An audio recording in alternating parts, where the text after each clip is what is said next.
An old man arrived at Jihan's apartment. 10 minutes earlier, he was on the phone, letting someone know he had reached Jihan's place.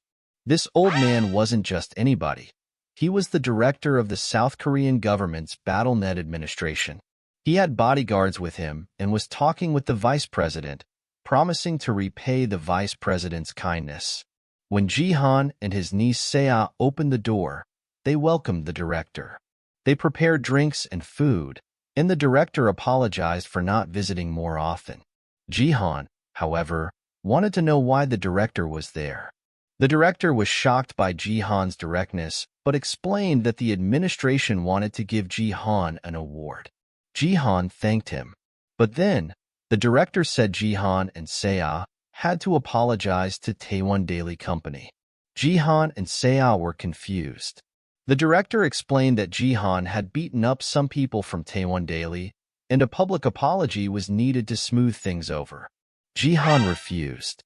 He said if that was all the director had to say, he should leave.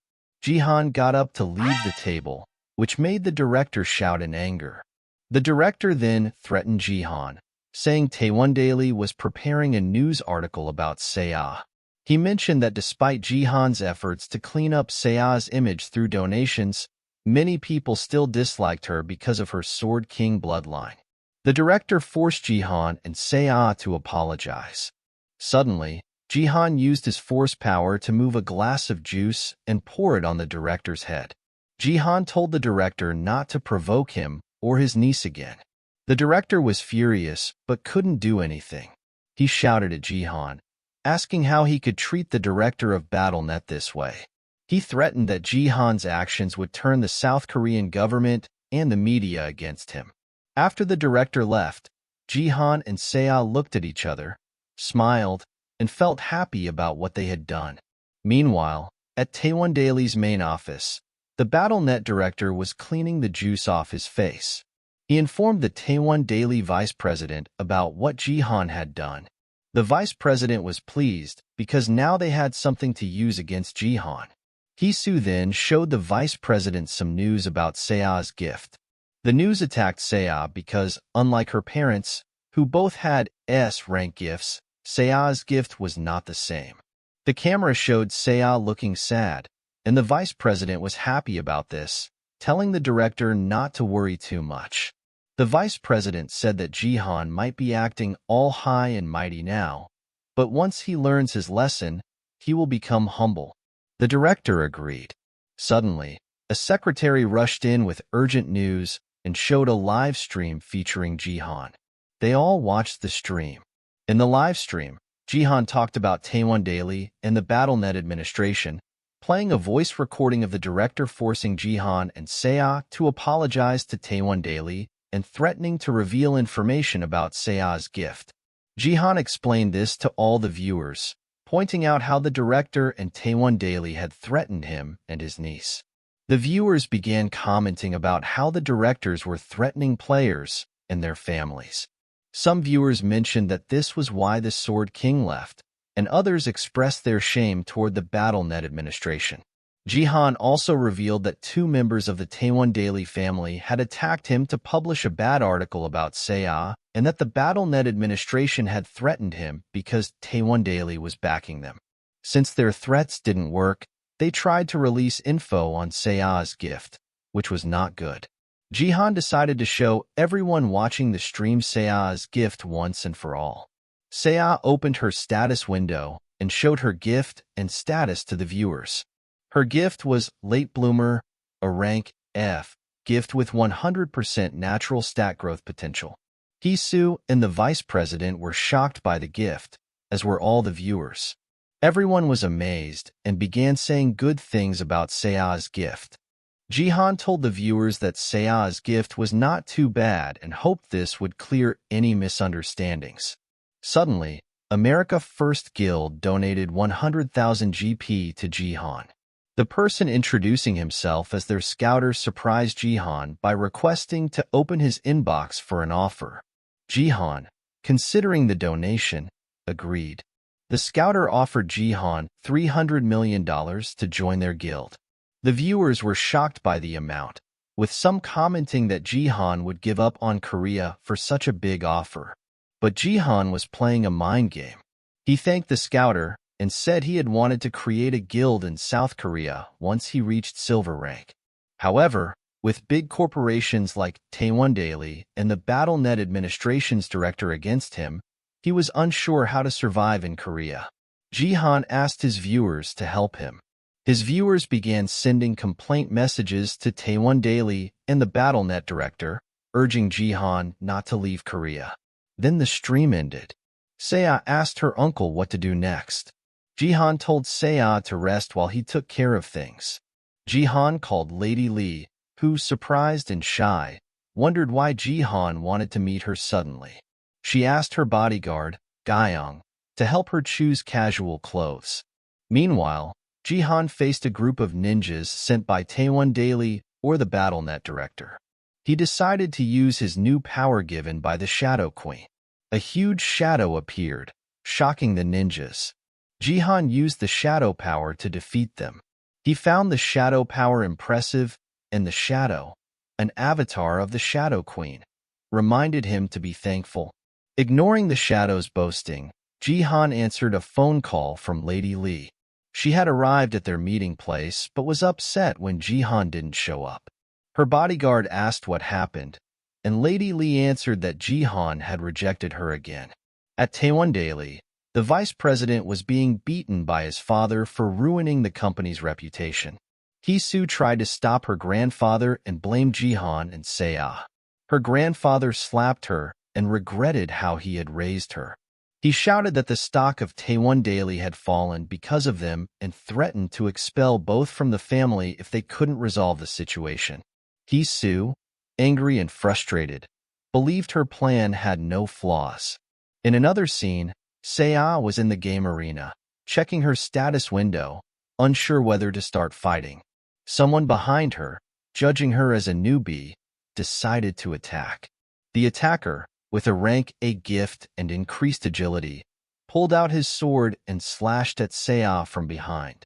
Seo blocked the attack, realizing how her power worked.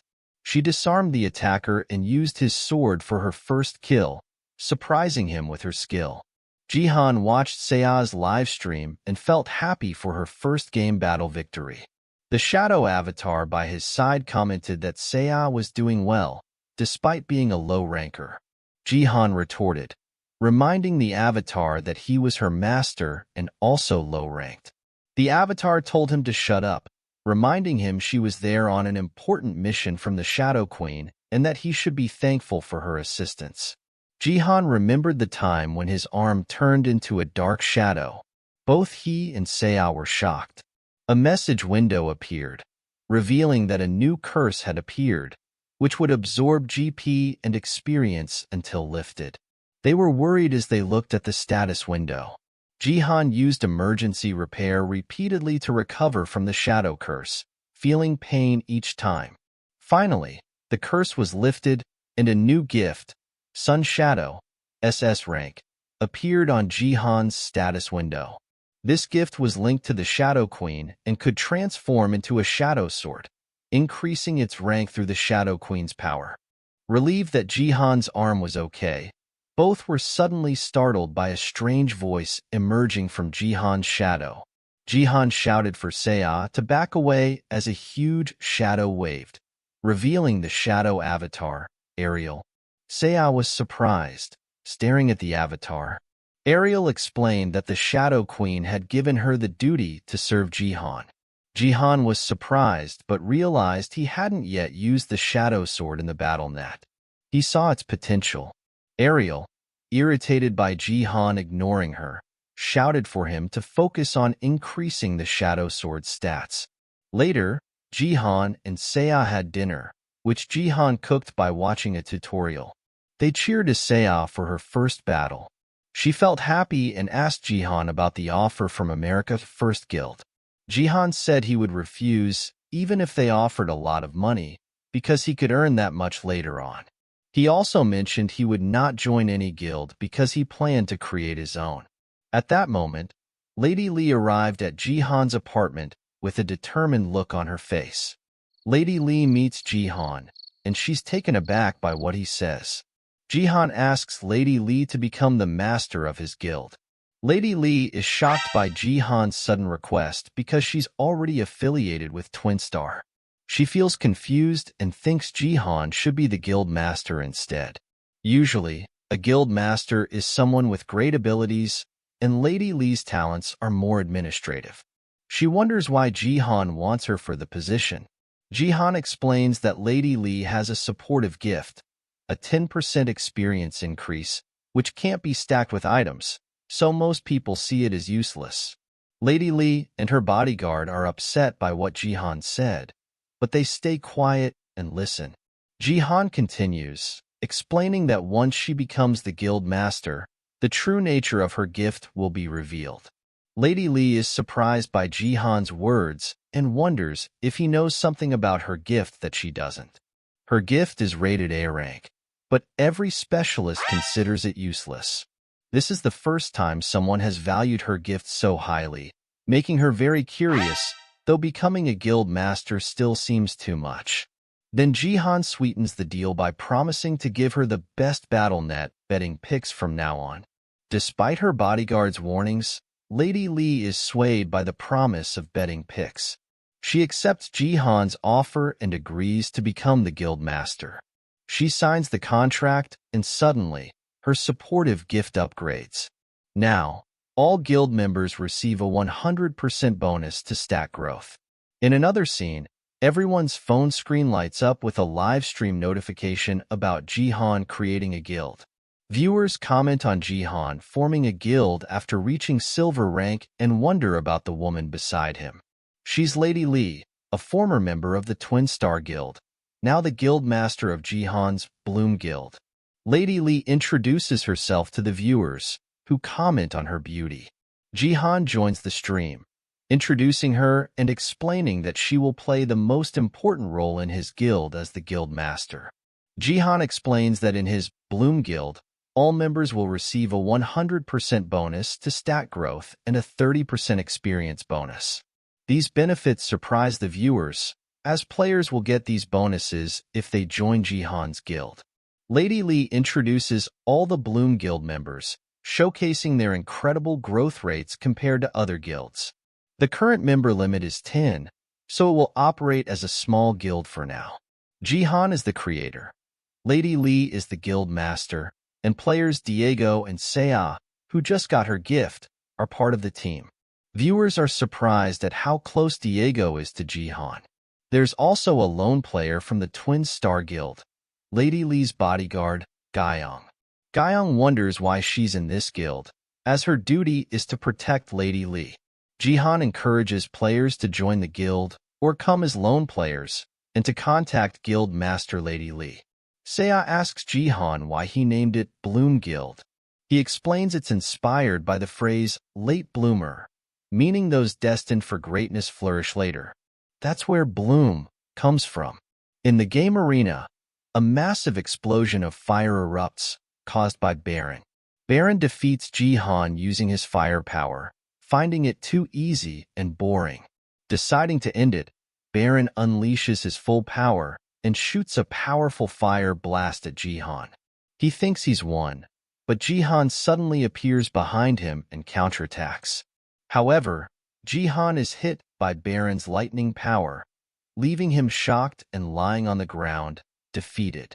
Then, a message appears: training is over. This was all just Baron's training session in his room. Baron is pleased, thinking Jihan is weak and only won last time by luck. The examiner explains that Jihan was only using 50% of his power and will increase it to 75% next time. Baron is furious, believing he can still beat Jihan even at 50% power. Suddenly, the guild leader calls Baron, asking him to join Jihan's guild as a lone player. Baron is enraged, thinking he's much better than Jihan. The guild leader insists it's worth it, and tells Baron to watch Jihan's live stream to understand better. Baron watches the stream and gets even angrier. He uses his power and frustration and rejects the guild leader's suggestion, believing he doesn't need help from Jihan's guild and thinking he's already the strongest. The guild leader sees Baron's envy of Jihan, but didn't expect it to be this intense. Deciding not to send Baron, the leader chooses another player, Saintess Sophia, from Jihan's past life. She is excited and impressed by Jihan's live stream and his guild's ability to boost players. Meanwhile, Jihan and Lady Li are at a cafe. Lady Li is surprised that the American First Guild and the China Association have sent offers. For the first time in her life, she feels proud of her gift. In her old twin-star guild, her director told her to seduce Jihan to join them, but now, she is happy in Jihan's guild as the guild master. Her dream is to own a guild, so she started betting to save money. Until she can create her own guild, she'll do her best to help Bloom Guild. She discusses with Jihan their plans to get an office, hire video editors, and asks her bodyguard for help. Lady Li and her bodyguard interview candidates for the video editor position. The first candidate is a young lady named Ju. She has been editing videos since high school and studied a related field in university. Lady Li thinks Ju has a good background. The next candidate is Golden Streamer Li.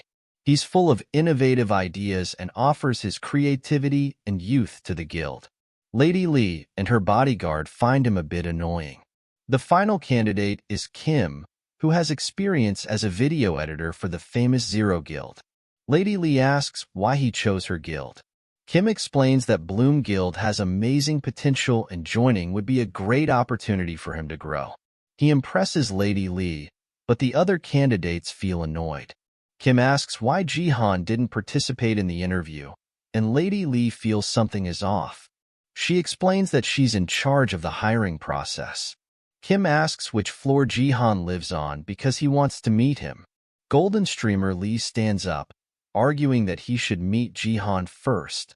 Suddenly, Kim drops a knife, shocking everyone. He picks it up and shouts that Jihan tarnished the Sword King's reputation and wants to kill Jihan.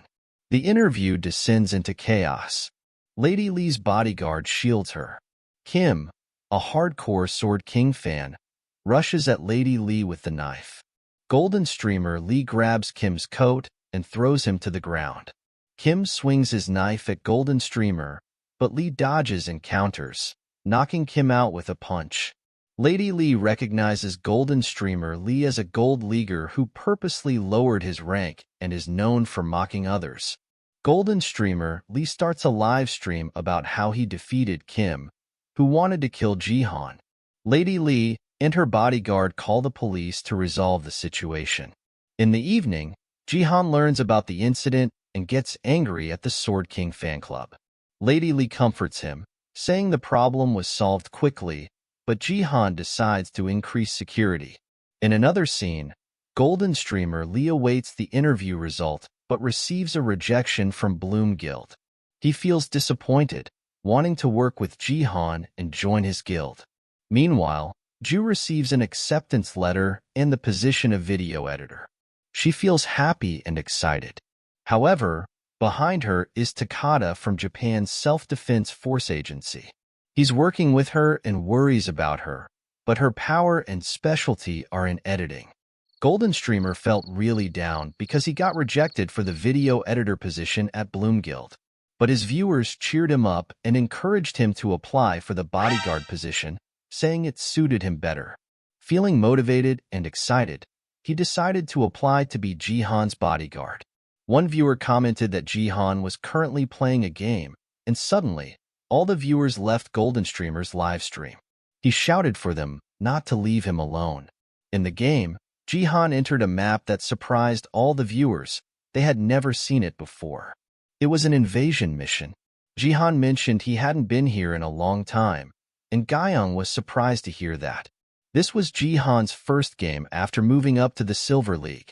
Jihan and Guyong decided to form a party to clear the map more easily. Lady Li suggested they play together to create guild promotion videos. Jihan explained that he used to watch this map a lot, and now being able to play on it was refreshing.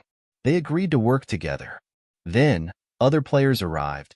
They were from the Twin Star Guild. They were surprised to see Guyong, who was an old member of their guild. They wondered why she had gone to Bloom Guild on loan. One of the members had a crush on Guyong and was thrilled to see her, dreaming of marrying her. But thanks to Jihan, his plans were thwarted. One Twin Star member explained the overview of the quest since it was Jihan and Guyong's first time on this mission. She explained that the map features 10 players divided into Angel Faction and Demon Faction in a 5-on-5 battle. The map has 3 areas: top, middle, and bottom. The faction that best uses these 3 paths to crush the opponent's base wins. However, players must be mindful of the jungle area in the middle, which offers buffs when jungle monsters are eliminated. Currently, they were on the Demon Faction. Jihan asked if anyone on their team was in charge of the jungle. The Twin Star members explained that the jungle monsters were at least level 65, which was too much for them since they were only level 40, and Guyong was level 25. Then, a player known as the Glassman smiled and saw an opportunity since Jihan and Guyong were newbies at this level. He told his 2 members to go to the bottom lane while he led Jihan and Guyong. The Glassman wanted to impress Guyong by showing how experienced he was. He explained everything in detail, which bored Guyong, and Jihan declared he was ready to fight. Jihan used his shadow power and shadow sword for the first time, wondering how effective it would be. Shadow swords appeared, killing all the minions. The Glassman was surprised at how powerful Jihan's attack was. Jihan received a 20% buff and thought he could handle the jungle himself. Jihan left Guyong and went to the jungle to solo level. Guyong, left alone, didn't know what to do until someone suddenly appeared and tried to attack her from behind. She noticed and pulled out her sword to defend herself, but it was the Glassman, trying to protect her from an enemy attack. Earlier, the Glassman had gone to another lane, angry at Jihan for ruining his plan to impress Guyong. He thought he could be with Guyong while Jihan was in the middle lane, so he rushed to her side, happy. He saw 2 enemy players approaching to attack Guyong and protected her with his magic barrier. The Glassman tried his best to protect Guyong but couldn't hold on for long. His magic barrier was destroyed, and he was hit by a mage's lightning spell, dying and set to resurrect in a minute. The enemy players were ready to kill Guyong, and she looked for Jihan but couldn't find him. Suddenly, shadows appeared around her, surprising her. In the jungle, Jihan fought and defeated a 2-headed wolf, one of the numerous jungle monsters. He dodged its attacks and used his shadow sword to kill it, gaining achievement points. Jihan was surprised by his shadow sword's power and saw in his message window that he already had 1 kill. At Guyong's battle, one enemy player was dead due to Jihan's shadow avatar, and the other enemy was scared of the shadow avatar. Guyong wondered why the shadow avatar appeared. The avatar told Guyong to kill the last enemy. The enemy made shot fire magic, but Guyong jumped and killed him. Afterward, Guyong thanked the avatar for saving her and asked who it was. The avatar told her that Jihan had summoned it to protect his teammates. Guyong realized Jihan wanted to protect his team, and the avatar was his summon. In the jungle, Jihan suddenly felt dizzy from the new monster beast. The monster attacked with its tongue, and Jihan dodged it by jumping back. But the attack still hit his left arm, causing damage. This monster was a poisonous toad, a jungle monster that uses poison as its main weapon. Since it was a high-rank monster, it rarely appeared in the Silver League. In low-ranking dungeon maps, only low-danger monsters appeared. The poison reduced all of Jihan's stats by 50%. The viewers were surprised to see Jihan juggling in the Silver League because the monster's level was very high. The monster shot poison at Jihan, who dodged it. Then the monster used its tongue to attack again. Jihan tried to attack with his shadow sword but was caught by the monster's tongue. Jihan was having a tough time, but he used his right hand to cut the monster's tongue. Though his left arm was hurt, the monster gathered its full poison power and shot at Jihan. Both the monster and the viewers were shocked when Jihan didn't die from the attack. Jihan used his force power to create a shield, protecting himself from the damage. Then, he used all his stats to attack with his shadow swords. Even though Jihan's shadow swords hit the monster, it didn't die. Jihan realized the monster had strong defense. Suddenly, the monster appeared in front of Jihan and exploded in a self-destruct move. The explosion was powerful, but luckily, Jihan survived, although he was badly hurt. He was surprised that the message window didn't show the kill after defeating the jungle monster. Suddenly, a female monster appeared, putting Jihan in more trouble. Fighting another monster while in a poisoned state was dangerous. All of Jihan's buffs would vanish if he made a mistake and died. Jihan got an idea. He checked the lane maps and saw that his teammates were being defeated by the enemy team. He decided to lure the monster to the enemy lanes and attack there.